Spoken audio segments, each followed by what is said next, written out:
Greetings and salutations, friends, and welcome back to the Siege of Vraks. Today we are going to have a look at the Vraksian defenders under the command of the apostate Cardinal. Prior to his rebellion, the planet of Vraks, being a fortress and armory world, was defended primarily by a PDF garrison, which also went by the name of the Garrison Auxilia.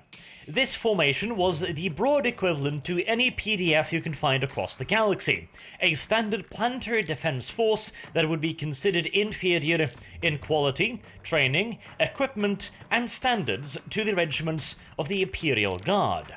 The role of pretty much any PDF, including the Garrison Auxilia, is that of a second-line defense formation.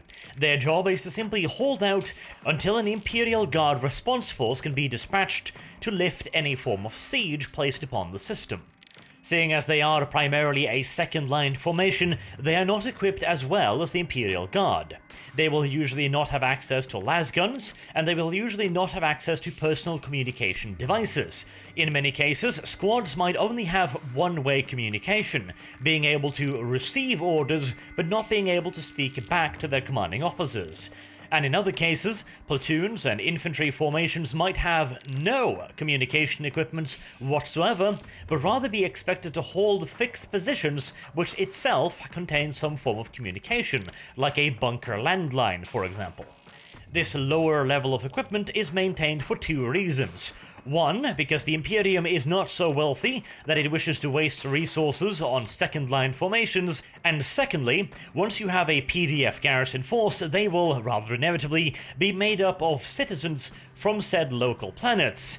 And locals have a nasty habit of putting their own needs before that of the wider Imperium.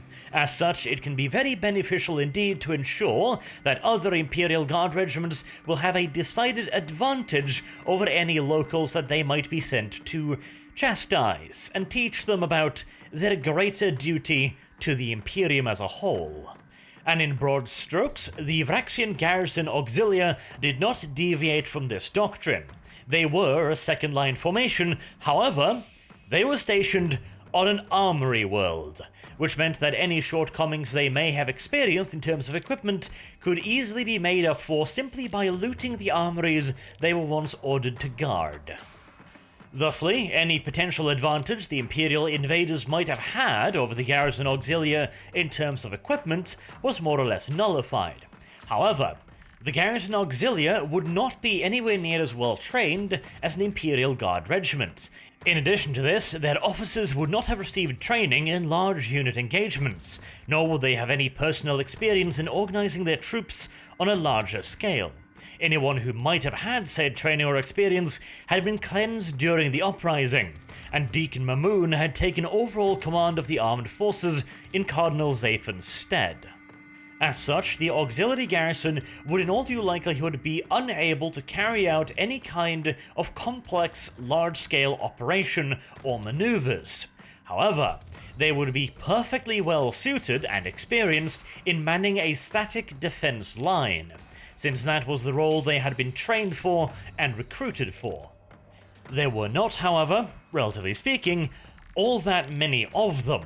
The Garrison Auxilia would be unlikely to number much more than a couple 100,000 strong, with the rest of the planet's defense forces numbers being made up by a third-line formation, the Labor Auxilia. This group was probably 2 to 3 times the size of the Garrison Auxilia, and was made up of part-time soldiers recruited from amongst Vraks's considerably sized Labor Corps. These would have volunteered for limited military service in return for larger rations of food and mildly improved living conditions. Under normal circumstances, the Labor Auxilia would be granted minimal military training to bring them up to the rough equivalent of a militia formation, where you would have large formations, possibly as large as platoon-sized, being commanded by a single Garrison Auxilia officer. In terms of equipment, they would be granted the usage of small arms only. They would not be allowed to possess any form of heavy weaponry or vehicles. This was due to the simple fact that once the external enemy was defeated, the Labour Auxilia would be asked to turn over their weapons, disband, and go back to providing what was in all due essentiality slave labour as part of the Labour Corps. And as you can probably imagine, they might be hesitant to do so if they thought they had a fighting chance. Thusly, depriving them of access to any form of heavy weaponry was a way to ensure that they wouldn't get any such creative ideas. But of course, these were anything but the usual circumstances. In this case, the Vraxian Labour Corps was one of the fundaments upon which the Cardinal had launched his revolution. They had been the first to rise up, and he had also recruited vast quantities of Frateris militia from amongst their numbers. He would probably have far less to fear from a general uprising from them than the original owners of Vraks would. Not to mention, the Labour Corps undoubtedly knew that if the Imperials reclaimed the world, they would be far from above suspicion. In all due likelihood, the entire Labour population would, best case scenario, experience severely tightened conditions upon their living standards, to make sure that they would never think about doing anything silly like supporting a rebel preacher ever again, but far more likely, they would simply be eradicated. This then takes away one of the primary problems with the Labour Auxiliary, the fact that you simply cannot trust the little buggers to actually fight the enemy with everything they've got, since now they very much so have a vested interest in resisting their invaders. And of course, by extension, this also meant that they could now be trusted, and most importantly of all, that they could be trusted with the heavy weaponry. There was, of course, however, still a question of training. Their initial training at the hands of the auxiliary garrison had been rudimentary at best. They were trained how to operate an autogun, more or less, and perhaps how to clean and maintain one, but beyond that, they had very little in the way of official training. No squad cohesion, no communications training, no tactics training, no coordination training. They would not have even the faintest understanding of any sort of military concept. Ideas like mutually supporting fire, for example. Suppression, the idea of calling down an artillery bombardment. They would know next to nothing about any of this, because they didn't need to know any of that. All they were needed to do was sit in a trench line and fire their weapons in the general direction of the enemy. Teaching them anything more than that would not only be a waste of time as far as the local imperial governor was concerned, it was also downright risky. Giving ideas such as squad cohesion, or even squad belonging to slaves, well, that has backfired in the past, hasn't it? But once again, since that wasn't a problem at the moment, or at the very least not the most pressing problem, they could be granted some level of training by the auxiliary garrison. Now, this is kind of like the blind leading the blind, since they as well didn't have all that much in the way of training, but it was certainly better than nothing. And the role of the Labour Auxilia wouldn't really change that much. They were still expected to man stationary, prepared defensive positions and fire their weapons at the enemy.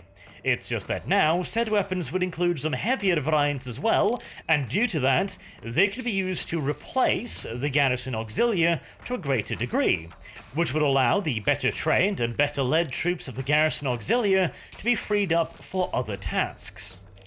So then we have the two primary military sources of defenders for Vraks, the Garrison Auxilia and the Labour Auxilia. In all due likelihood, recruitment into the Labour Auxilia would have risen drastically after the Cardinal took over, both through good old-fashioned incentives and just a little bit of coercion. In turn, the numbers of the Garrison Auxilia would also, in all due likelihood, have grown a fair bit, as they would take in the most skilled and promising member from the Labour Auxilia and train them up to be parts of their formations. Far easier, after all, to integrate limited numbers of Labour Corps Auxilia than train them all up to the standards of the Garrison Auxilia. But whilst these two forces, the Garrison and the Labour Auxilia, represented the main military source of manpower, they were not the only ones. Another potential source of manpower would be the members of the Munitorum and Administratum, or, well, ex-members at this point, if they wanted to live anyways. In this case, the problem with the Labour Corps had kind of been inverted. Whilst the Imperial garrison was in charge, the Labour Auxilia were considered fairly untrustworthy, and only to be armed in extreme circumstances. Now, however, they were a relatively trustworthy source of manpower, whilst the members of the Departamento Monitorum and Administratum must have been viewed as very suspect sources of manpower indeed.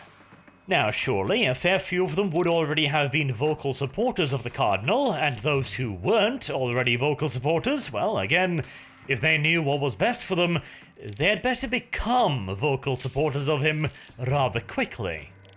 This group would also be a relatively small portion of the population, and as such, even if the Cardinal chose to more or less ignore it in military terms, he probably wouldn't lose out on too much in the way of manpower, and until the situation got somewhat chaotic and just a wee bit desperate, the Cardinal would be likely to try and avoid tapping this manpower reserve as long as possible, since once they were face to face with their old Imperial brethren, they might be tempted to change their tone somewhat. A considerably more loyal source of manpower might be those from off-world. The Cardinal had of course drawn to him a rather considerable following of pilgrims and other assorted followers, many of which had already formed into armed bands and had, well, whilst not necessarily combat experience, they certainly did know how to bludgeon one another violently across the head, which is certainly something. Once again, it would not be the most experienced or reliable of troops, but you certainly could not question their dedication. They had come to this world drawn by the Cardinal's words, and many of them had already joined the Fraterris militia. And whilst, once again, they could not be relied upon to carry out complex maneuvers, they could be relied upon to hold a trench line until the absolute last man. Not an insignificant quality as far as a defensive siege is concerned. Then we have the fifth and final source of manpower for the Cardinal's armies, those who had previously fallen afoul of the Vraxian justice system. As mentioned in the first episode, thousands of criminals and other deviants were kept locked up nice and tight in various cells beneath the main citadel. These containment chambers had been emptied of their previous occupants and filled with the Adeptus Sororitas instead, whom were at this point undoubtedly cursing the name of their former master. Now, naturally, Vraks being essentially a penal colony, it had rather considerably sized prisons. And considering they were already somewhat at odds with the Imperium, their loyalty to the Cardinal was probably fairly solid, relatively speaking, you know. As solid as the loyalty of an army of deranged murderers, psychopaths, and criminals could ever be, I suppose. And whilst, relatively speaking, when compared to the Labour Corps or the Auxiliary Garrison, it wouldn't make up much of a manpower pool, one should never underestimate the effect of large quantities of vicious murderers released upon the enemy. And we are still talking at the very least a few thousands, and probably a few tens of thousands of prisoners. And there was one particularly shiny little cherry all the way at the bottom of this piss and shit drenched pile of imprisonment and criminality. Now, you might not think that a shit-stained cherry would be particularly valuable, but in this case, the cherry was made up of several hundred psychically active individuals. Because, of course, Vraks, just like any other loyal world in the Imperium, would immediately gather up any individuals within its society suspected of being a psyker. After which, said individuals will be herded off to the deepest, darkest, assiest of prison cells at the absolute most isolated end of whatever planet they found themselves residing on. In these cells, specially constructed to hold these individuals, they will await the arrival of the Imperium's black ships, who will take them off to Terra to either be trained, if they are cooperative and safe enough, or to be granted an altogether more honourable, yet also short-term position. These Psykers would of course be entirely untrained and extraordinarily dangerous. Once exposed to the world above, quite a few of them would probably have had rather severe accidents, ending in their immediate termination. Those who lived would, in all due likelihood, be utterly worthless for anything requiring subtlety. For example, they would not be able to be used as astropaths, since that requires decades of training and a complex system of interpretation. They would not be able to be used as solid battlefield psykers because, generally speaking, their control over their powers would be supremely dodgy at the best of times, and essentially turning them into little more than walking bombs at worst. Nevertheless, even a human-shaped explosive device may have its uses, and considering the potency of these devices in particular, I'm sure the Cardinal could imagine some applications for these deranged lunatics. Now, as you've probably gathered, these formations would in all due likelihood have considerable quantities of deviation within them when it comes to fighting abilities, tactics, and morale. Even within the various sources of manpower, there could be considerable discrepancies. The Labour Auxilia probably being the most obvious. Many of them had been ardent believers in the Cardinal, and had risen up to free themselves, only to be put back to work almost immediately after the Cardinal took control of the planet. That, in all due likelihood, dissuaded quite a few of them of their illusions. Even within the Garrison Auxilia, there would probably have been several of them that were in no way consulted as to their actions. Their commanders decided that they would be on the Cardinal's side, and whether or not the men under his command had even the faintest clue as to what was happening, or the potential consequences, would be very much so doubtful. The simple fact was that many of those who fought for the Cardinal on Vraks did so because they really had no other choice. The Imperials would undoubtedly simply just execute them if they were to surrender, and if they were to talk about surrendering, they would be executed by the Cardinal's disciples of Zephyr, who, after having become primarily an elite guard for the Cardinal in the early days, had now evolved into an entirely different beast, having become the Cardinal's primary means of enforcing his will upon the population and, more importantly, the military. They had essentially taken upon themselves the roles of political officers. Or, in this case, I suppose religious officers would be more correct. Their fundamental task, of course, being to ensure that all of the men underneath their command were appropriately aware of the religious importance of their actions, and how vital it was for the future of the Cardinal's great plans for the sector that they withstand the forces of the clearly misled and probably heretical Imperium. This duty, of course, also included within it the responsibility to stamp out any disloyal sentiments that any of the more misguided parts of the population might still harbour. To ensure they were able to carry out these duties, they had essentially limitless authority. If they decided that an individual trooper, or officer, or commander, or even general was not as dedicated to the cause as he should be, they were fully within their rights to chastise said individual with any means they deemed appropriate, including, of course, summary executions. They were also still utilized in their original role as a sort of elite honor guard for the Cardinal, both in making sure that the Cardinal remained safe from any traitorous elements within the walls, and as an elite formation of shock troops, having, of course, been given first pickings amongst the Imperial armories of Vraks. They were undoubtedly the best equipped and motivated of all of Vrax's defenders. And lastly, after talking about the various sources of manpower available, and the somewhat varying quality, both in training and morale of said manpower, let us look at their equipment. The amusing fact here is that whilst Vraks was of course an armory world, and contained huge quantities of equipment, most of it was of a heavier sort. Vehicles, mortars, artillery pieces, heavy bolter, fuel, ammunition, bombs, etc.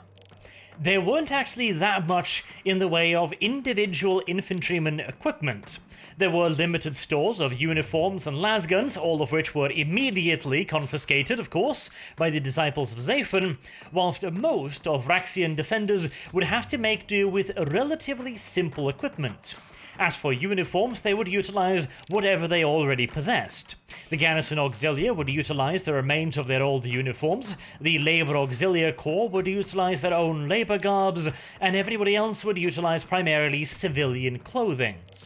As for weapons and protection, the stores on Vraks contained vast quantities of second-line formation small arms, stuff like autoguns or shotguns, along with huge containers filled with ammunition for the various weapons. This meant that as far as small arms were concerned, the Imperials would have a bit of an advantage. Of course, if you get shot in the face by an autogun, you're just as dead as if you got shot in the face by a lasgun, but the lasgun does have several clear-cut advantages over the autogun. Ease of use, ease of maintenance, reliability, and ease of logistics. Now, the logistical part wouldn't be that much of a problem for the Vraxians, since of course they would be rather close to their own ammunition depots. However, the relatively complicated construction of a autogun compared to that of a lasgun could prove to be the source of a fair bit of considerable problems amongst Vrax's defenders, seeing as most of them would essentially be complete and utter amateurs at this. An autogun requires quite a lot of maintenance to keep operational, and it also has a nasty habit of jamming in inclement weather conditions, and Vraks being constantly plagued by sudden, massive typhoon-level downpours, well, it's certainly not the perfect conditions for an autogun. And pound for pound, the lasgun is just flat out a better weapon. It's more accurate, it's got less recoil, and it's capable of delivering, at the very least, as powerful a punch as an autogun, if not an even more powerful punch, considering the specialized Lucius pattern rifles of the Death Corps of Krieg. The autogun did, however, have one advantage over the Lucius pattern utilized by the Death Corps, namely that the autogun was capable of fully automatic fire, which the Lucius pattern was not. Though even this advantage was somewhat limited in its nature. The autogun is quite heavy, quite long, not at all suited for indoor fighting, and when fired on full auto, has a absolutely ridiculous recoil. It was certainly an advantage in close quarters fighting, but not perhaps as big of one as you might expect. As for protection, the Vraxian defenders would be relatively well equipped with personal body armor, although in all due likelihood not purpose-made to be used as such. The stores on Vraks contained vast quantities of plasteel, which the defenders used to create a vast array of scratch-built improvised armor plating, cuirasses, helmets, greaves, etc. All Vraxian defenders were also equipped with some form of gas mask or rebreather apparatus. The actual proper rebreathers would be handed out to the more elite and valued troops like the Enforcers and the Disciples of Zephyr, whilst the rest were given second-line used gear or even ordered to simply procure or manufacture their own forms of breathing equipment. This gear would usually be made up of an oxygen tank, some form of crude rebreather, and some form of a gas mask. All in all, it would have been fairly crude, but it would have been enough to provide at least limited time protection against most low-grade chemical and biological threats. Against any more virulent strains of said weaponry that either they themselves or the Imperium might decide to deploy, they would have to rely upon the shelters built beneath most of their bunkers. These could be hermetically sealed and operated on their own life support system, which would render the troops inside more or less impervious to even exterminatus-grade biological weaponry, at least for a limited period of time. As for other miscellaneous equipment, it is reasonable to assume that the Vraxians would have access to considerable quantities of communication devices, probably even personalized vox speeds, as this would be standard issue to any Imperial Guard regiments, and it would also be one of the pieces that tend to get lost or destroyed rather frequently, meaning that it would probably be stocked in considerable quantities on an armament world. Now, of course, whether or not the Vraksian defenders would actually be able to utilize said equipment, that is a different question. It's obviously better to have these communication devices than not to, but whether or not they could actually utilize them for any kind of squad-level organization or advanced tactics is somewhat questionable. And in all due likelihood, the enforcers and disciples of Zaphen would not be particularly pleased by the idea of giving all of their troopers communications devices with which they could speak to each other privately. And finally, the Vraksian defenders were likely to equip themselves with a wide variety of improvised weaponry, most of which would be close combat weapons. These various forms of melee weapons, be they swords, axes, picks, sharpened shovels, spikes, etc., would prove to be very, very valuable indeed in the kinds of close-quarters combat that very quickly could occur when fighting in the claustrophobic confines of trenches and bunker complexes.